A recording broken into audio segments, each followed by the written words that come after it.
अस्त व्यस्त बिंब, बाल नोचता, आंसू पोंछता बिंब। बिंब का एक प्रतिबिंब है, हंसता, खिलखिलाता, ठहरा हुआ प्रतिबिंब। बिंब प्रतिबिंब होना चाहता है। बिंब हाथ बढ़ाता है, प्रतिबिंब खींच लेता है। बिंब को साथी चाहिए, प्रतिबिंब को समय। जीवन के इस छोर को वो छोर चाहिए और उस छोर को प्रतिबिंब।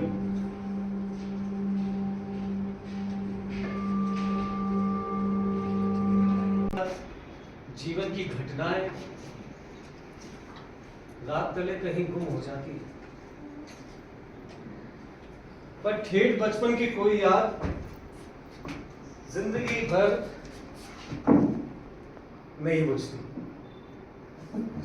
ज्यों की त्यों रात तले जगमग करती मिल जाती है।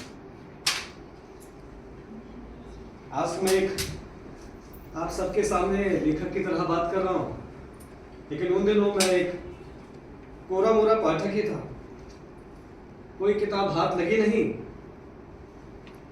कि आंखों से गटागट पी गए।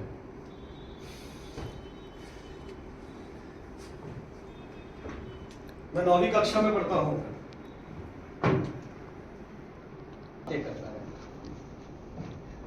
मुझे आज भी वो दिन याद है।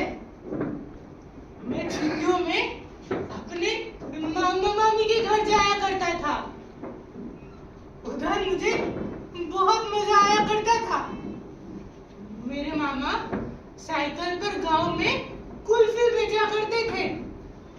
जैसे ही मेरे मामा गांव पहुंचते, वो जोर जोर से आवाजें लगाते, कुल्फी लेना, कुल्फी, रबड़ी, गुलाब, केसर की कुल्फी ले लो। और मैं भी उनके पीछे पीछे आवाजें लगाने लगता। बहुत सारे गांव के बच्चे इकट्ठा हो जाते। आखिरकार मेरे मामा इतनी स्वादिष्ट कुल्फियां जो बनाते हैं, इसलिए मैं भी दिन में 4-5 कुल्फियां तो खा ही जाता हूँगा। और जैसे ही मैं और मेरे मामा घर पहुंचते, मेरी मम्मी पकोड़े बनाए हुए रखती। आलू और मिर्च के पकोड़े, साथ में लाल मिर्च और लहसुन की चटनी। आहा, जो उसे खाने में मजा आता। अरे बोडम, किसके साथ पकौड़े खा रहा है?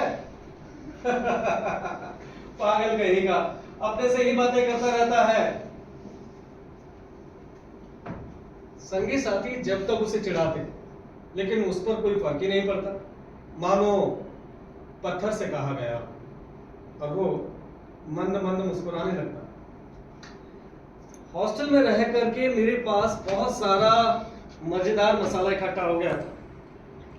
वो टुकुर टुकुर काम को देखता रहता, मानो ऐसे देखता जैसे वो कोई दूसरा ही व्यक्ति हो उसके सामने, और गोया ऐसे बातें करता जैसे किसी मित्र से बातें कर रहा हो।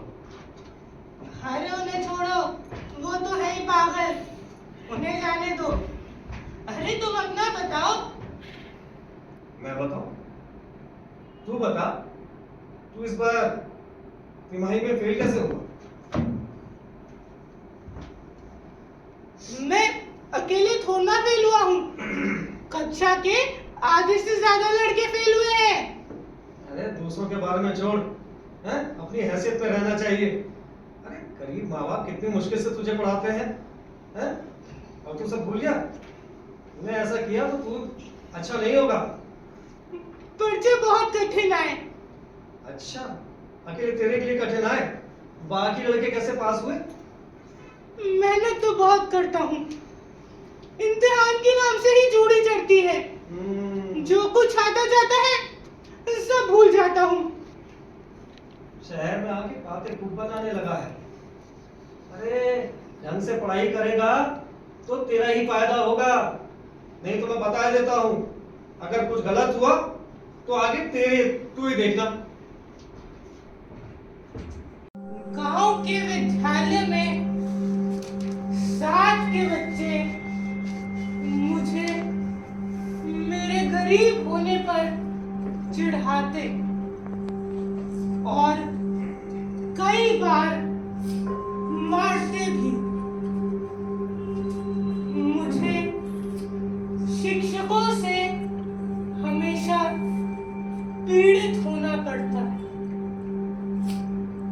गांव के विद्यालय में अध्यापक या तो देरी से आते या खैनी रगड़ते पाए जाते।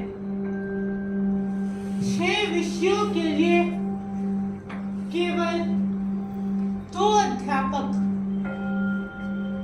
मेरे माँ बाप ने मुझे गांव के विद्यालय भेजा ताकि मुझे पीड़ित न होना पड़े। वो चाहते थे कि मैं अच्छा, सच्चा और ईमानदार आदमी बनूं।